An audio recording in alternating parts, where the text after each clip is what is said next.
Hello friends. So today we will have some more interesting facts about connected speech, or what you call rapid speaking or connected speech.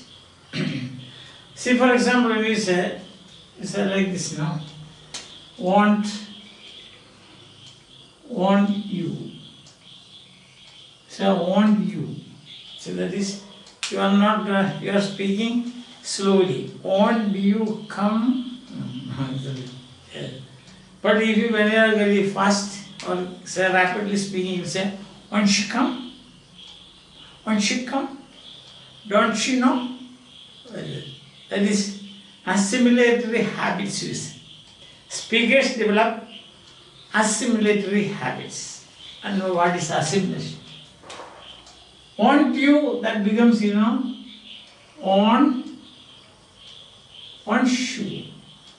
On shoe. On shoe or short. On shoe. On shoe. On shoe no. On shoe come. So what has happened is some changes begins. As a result of the changes, you will find the pronunciation of the thing. Isn't it? So then what is assimilation? This is a case of assimilation. Okay. Then what is assimilation? See, as a very simple example I will tell you. Horse, horse and shoe. See this. So here what happens? In rapid speaking you say horseshoe. You don't say horse shoe, but you say horseshoe. Like this. Horseshoe. So here what happens? This sound, this is the word 1, this is word 2. See the end of this word, there is a sound, s. And what is the sound? Place of articulation? Alveolar. Alveolar fricative. So alveolar fricative. So place of articulation, that is what it is. Alveolar. And what happened to that? That became palato alveolar. Alveolar. So alveolar fricative became palato alveolar. So in other words, what is here? This sound became similar to this one. Similar. So assimilation is what we can say is a phonological process by which one sound becomes similar to the adjacent sound. Adjacent means nearby sound. So in this case, alveolar fricative has become palato alveolar fricative. Why? Because of the influence of this sound. It's a powerful sound, no? So it's very difficult to say horseshoe. Instead we say horseshoe. See that? So this is assimilation. Then what is assimilation? Assimilation is the change of a sound under the influence of another sound. So here what happens is S has changed to ish under the influence of the first sound in the second word. Understand? So assimilation just simply means change of one sound to another sound under the influence of a neighboring sound or a nearby sound. So here S has become ish under the influence of this neighboring sound. So the following sound has influenced S. Following sound. This is the following sound. Now this change is called assimilation. So what is assimilation? We can, if you want to define it, we can say like this. That is, it is a phonological process. First and foremost. It is a phonological process by which very common in rapid speaking. In connected speech, it's very common. A phonological process by which what happens? A sound changes under the influence of a nearby sound.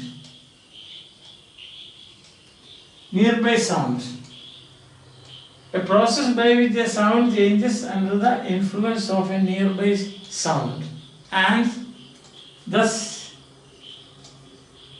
affects a change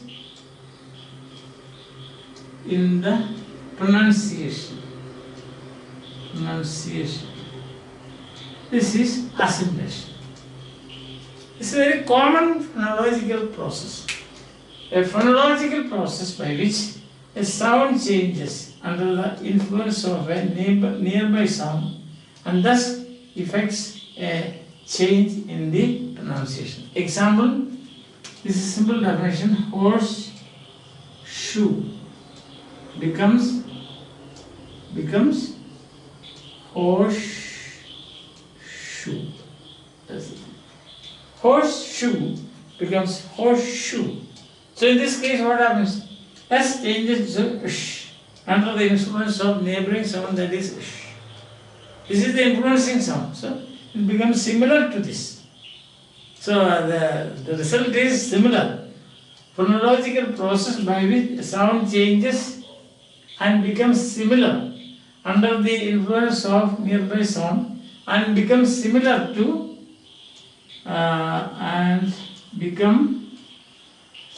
that's the thing. Assimilation, no? Similar to and thus similar to the influencing sound.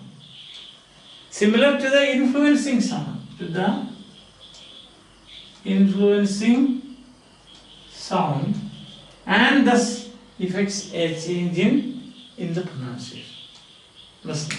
So if the sound changes, it becomes similar to the influencing sound and there is a change in the pronunciation.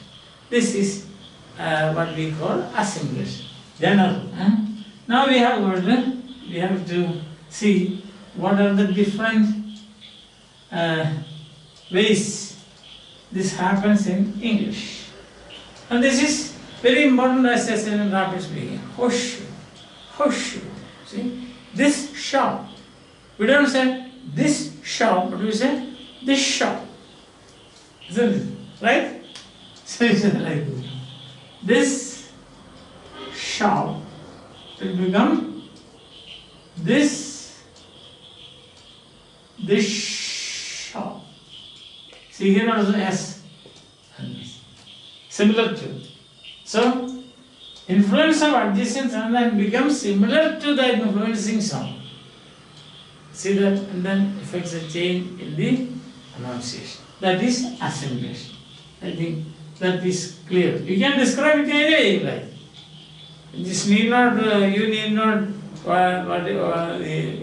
follow word by word what I have written here. Understand that? You can describe it this way. What is happening is there is an influence of a nearby sound, and the nearby sound and the sound becomes similar to the nearby sound, and as a result of that there is a change in pronunciation. You will see more about this soon. Okay. So you have got two kinds of assimilation. First one we call, see an example, historical. Historical assimilation, or we call synchronic, diachronic.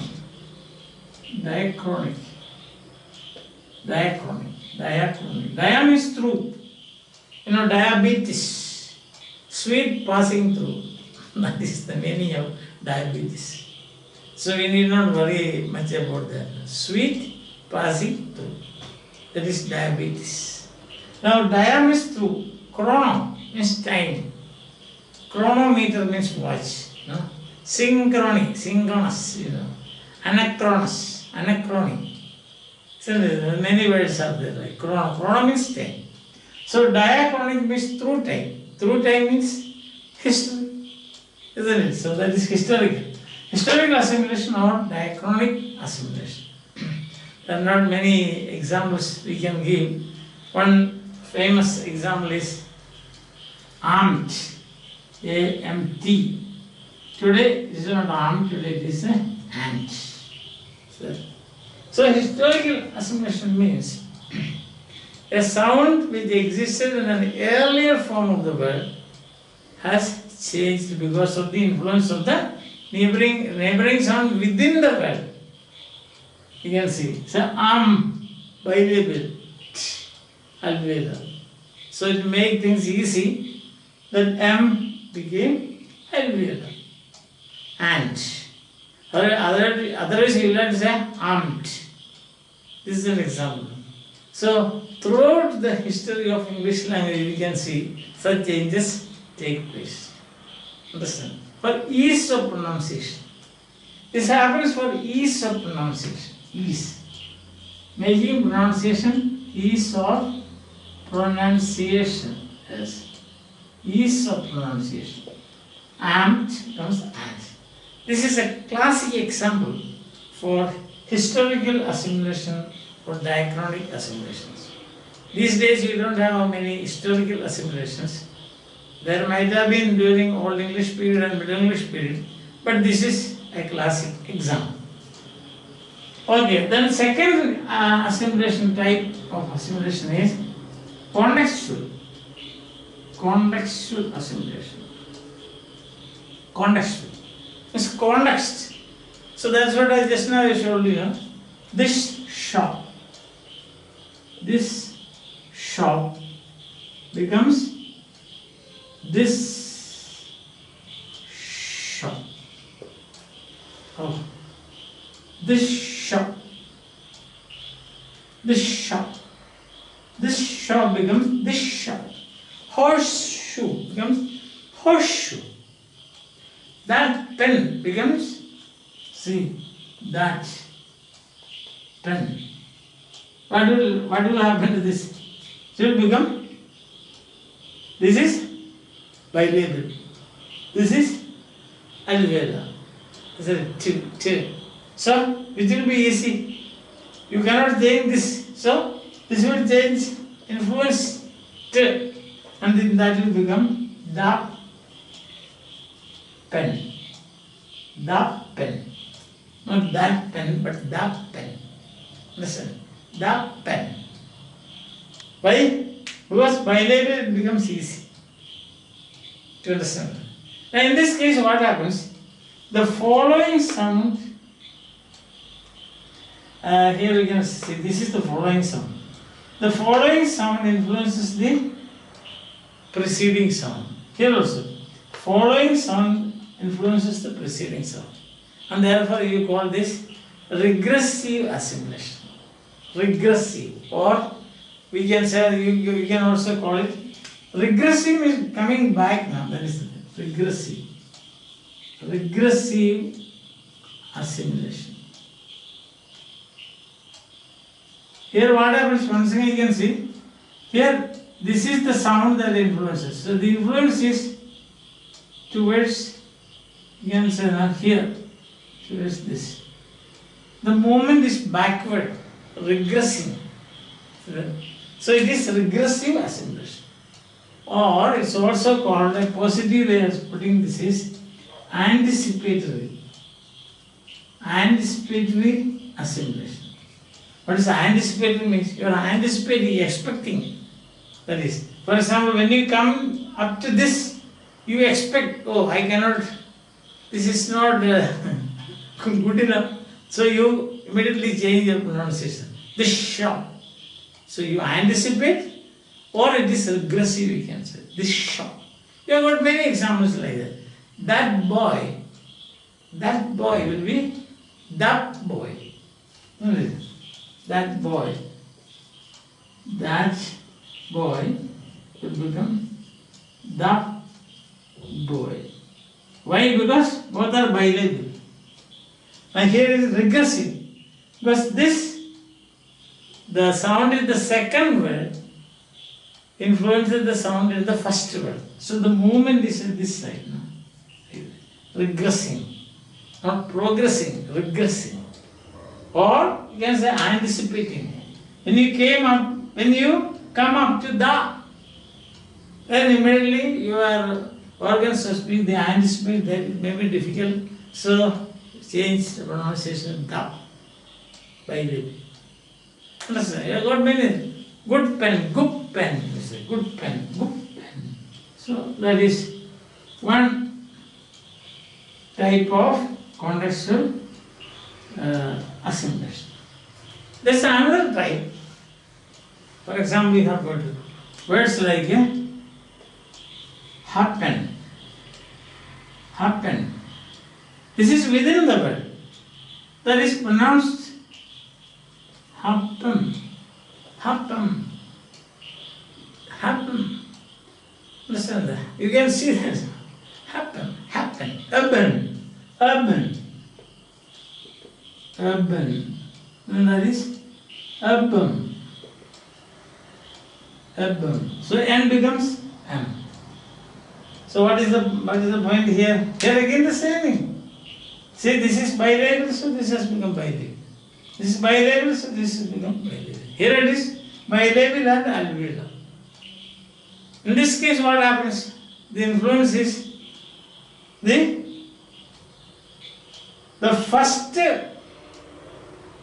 preceding sound influences the following sound. You can say preceding sound, B. This is the preceding, this is the following. So, naturally you can say that is progressive assimilation. In horseshoe, following sound influences this one. This is the second word, this is the first word. Here in this what happens? The preceding sound, this is the first sound, this is the second sound. So the influence is like this, B, N. And that becomes M. Understand? In the first case, regressive assimilation, it is, what is it? Regressive, it is following sound influences. In progressive, it is preceding sound influences. So it's called progressive. Or there's another pet name for it, and that is, pet name is, what is that? Preservatory. Preservatory. Progressive or preservatory. Why it's called preservatory? See, happen. Happen. Now you are changing into M. Happen. So this preserves its position. Per bilateral, ma bilateral. So this sound preserves its position. It doesn't change. And it asks the second sound to change here. So the preceding sound has influence on the following sound. The other way, following sound has influence on the preceding sound. You get it. Okay, otherwise I will show you once again one more example for both of them. And then you will understand it better. So we are now considering two contextual assimilations. First one is regressive, or what do you call? Regressive or anticipatory. So in this case, what did I say? Following sound influences the preceding sound. Following sound influences the preceding sound. See, for example, horse, shoe. See, this is the following sound, this is the preceding sound. So following sound influences preceding sound. See, and this is how it is done. and then you have get a horseshoe. The other one, second is, we call progressive. Progressive or preservatory. And then there what happens? A preceding sound influences following sound. See, for example, happen. So this is the preceding sound. It influences the following sound. That is this one. So the arrow of influence against the movement is this way. In this case, the movement is backwards. In this case, the movement is forwards. That's why progressive. And then it becomes a happen. That is preceding and what we say, preservatory or progressive. Isn't it preservatory? And in this case, regressive or anticipatory means when you come here, you anticipate, you expect. Understand that?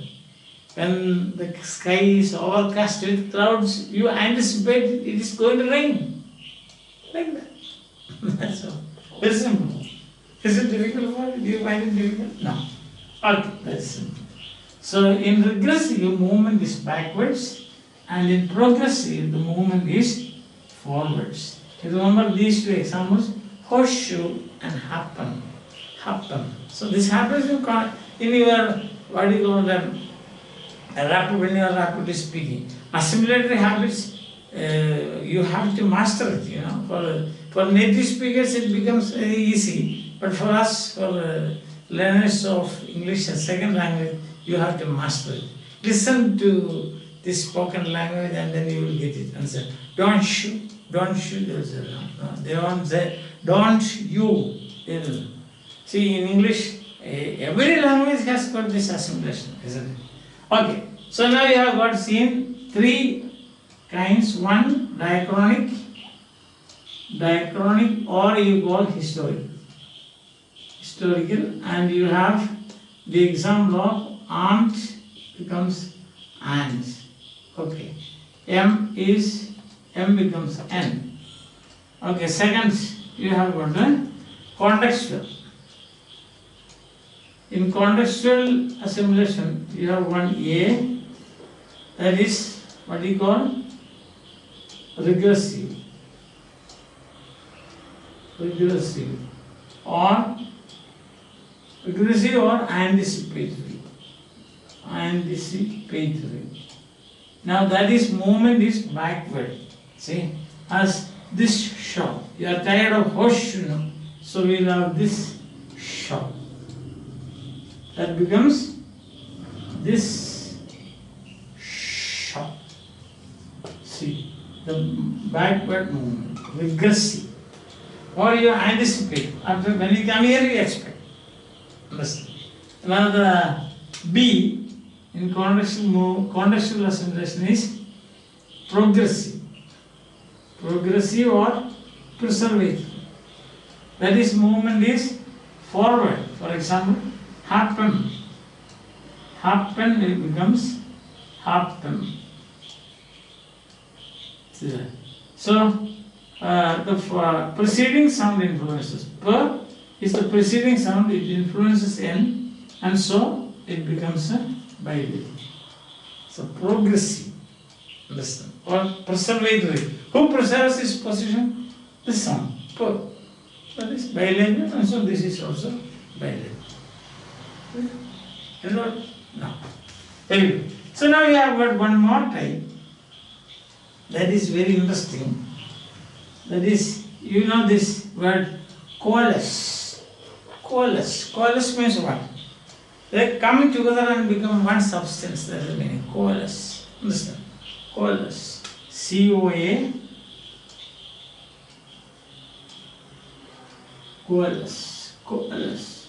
And we write it like this.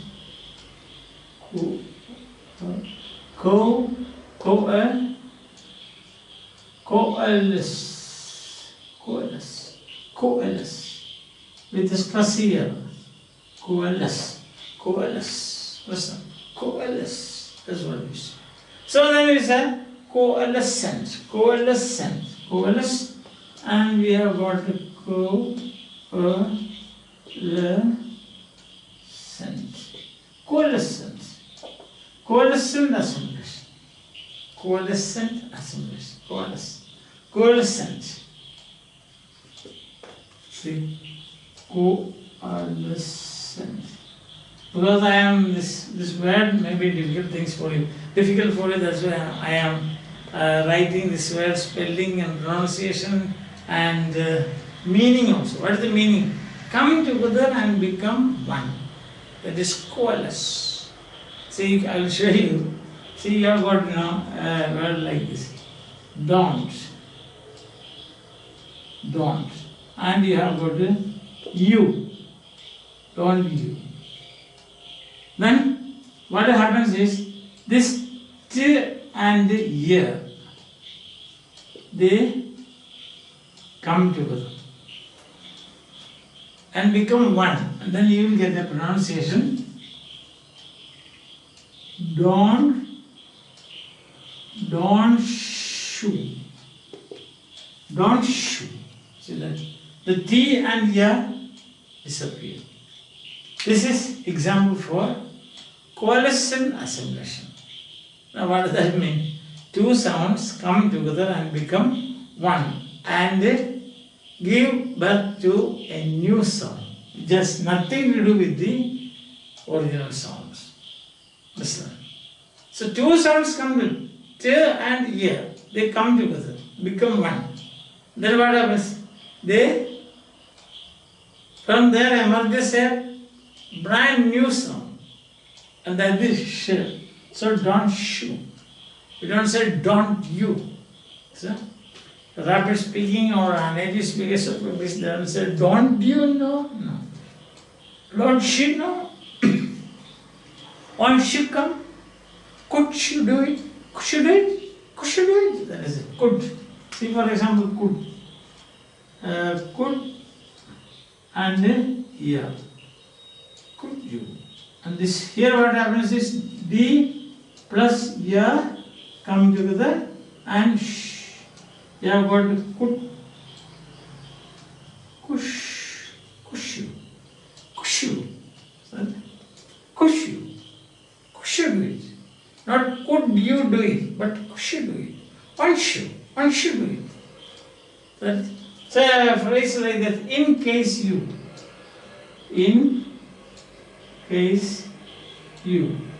So these two will come together. And then what will happen? In case you. In case you. In case you. In case you. In case you don't turn up. In case you don't turn up. What should I do? So assimilatory habits, like the other day we saw illusion, satisfactory, water, satisfactory, yes, like that.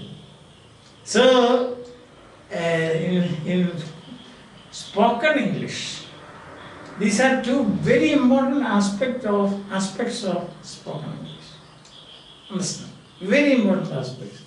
You have got illusion, you should know where you have to use your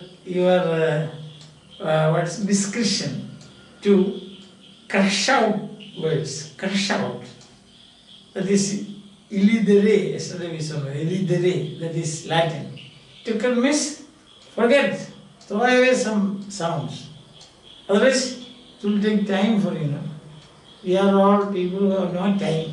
When I ask somebody, so no time. No time for anything. So you have to be speaking very rapidly. And when you speak rapidly, you have to omit some sounds. Or you have to put them together. Or you cannot, alveolar and bilabial, definitely the superseding sound will be bilabial. Influential sound will be bilabial, isn't it? That is and becomes ant. Now in that case it is alveolar. Happen. Yes. Yes. Urban. Yes. Second. We don't say second. So second and be gone. Instead comes another sound. Second. Second. Yes. Organ. Huh? These are all examples for assimilation. I hope you understand what assimilation is. So assimilation means sound similarity. Simple language we can say similarity of sounds. Because of the influence of a neighboring sound, one sound becomes similar to the other. That's all. So it happens, sometimes in day-to-day life also you will find. So 10 persons are sitting at the table for lunch. Then all the 9 persons are vegetarians. Naturally what will happen? The 10th person, although he is a very strong non-vegetarian, he will also opt for vegetarian meals. But the 9 persons, they are influencing this. So he wants to become similar to them. This is assimilation. Understand? So suppose you find, we say, no, when in Rome, be a Roman. That's the thing. So there is assimilation. Similar to the Romans. Understand? Like that. The words also do the same thing. Yeah. So once again, a quick revision. What is assimilation means? Similarity. Simple language, similarity. Similarity of sounds. Because of the influence of neighboring sound. Now you have got one is historical. We have seen already something that happens during the course of the history of the English language. So that's diachronic or historical, and we have seen the example. Second is contextual. Contextual, we have got 3 kinds. Contextual. One we have seen. What is that? Regressive. Very simple to know because the movement is backward. Regressive. Movement is like this. You can say, you want another word for that? Yes. I think this is the best example is horseshoe. Horseshoe becomes horseshoe. See the movement. Regressive. Second is progressive. Opposite of that. That is movement is forward. Then we have got that term. That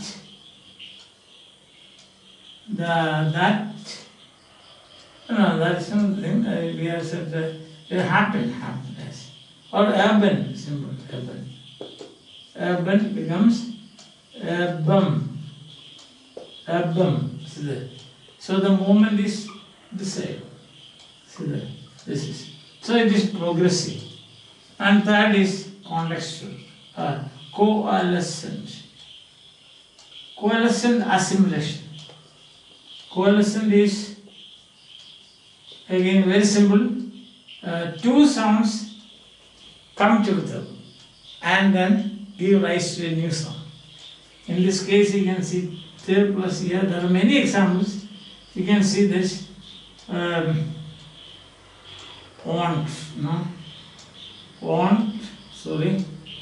want you. So T and here, and that is on shoe. One shoe. See that T and here. The sounds that came together T and here, but the product is don't shoe, one shoe, could she come tomorrow? You don't say could she come tomorrow? You say, could she come tomorrow? So you have got assimilation and elision together. Understand? So this is something that you should practice. Listen to this native people speaking. You can get the help of a CD, or you can help of some recorded material and listen and then see. Understand that? You can master it. It's not a very difficult thing at all. And this is a theoretical aspect of it. And it becomes automatic as you become familiar with it. Understand? Of course, this theory is required when you have to write short notes, university questions. Sometimes you will get what is assimilation, what is contextual assimilation, what is historical assimilation, what diachronic. Now these type contextual we call synchronic assimilation. Synchronic means given time. Something that happens at a given time. That is when you are speaking. Syn means together. Synchronic. Time together. That means the time given to you. That is present. Synchronic means present. Diachronic means that is historical. I think it's clear to you. Is there any problem? If you have got any problem, please contact me and I will be able to explain it further. Okay. Is that all right? Fine. So, see you till we see again. Once you call me, so in case you have got any problem, once you call me, could you listen to me when I talk to you? Isn't it? Don't you worry. Don't you worry. Means don't you worry. You don't worry. Don't you worry. Okay? Take this.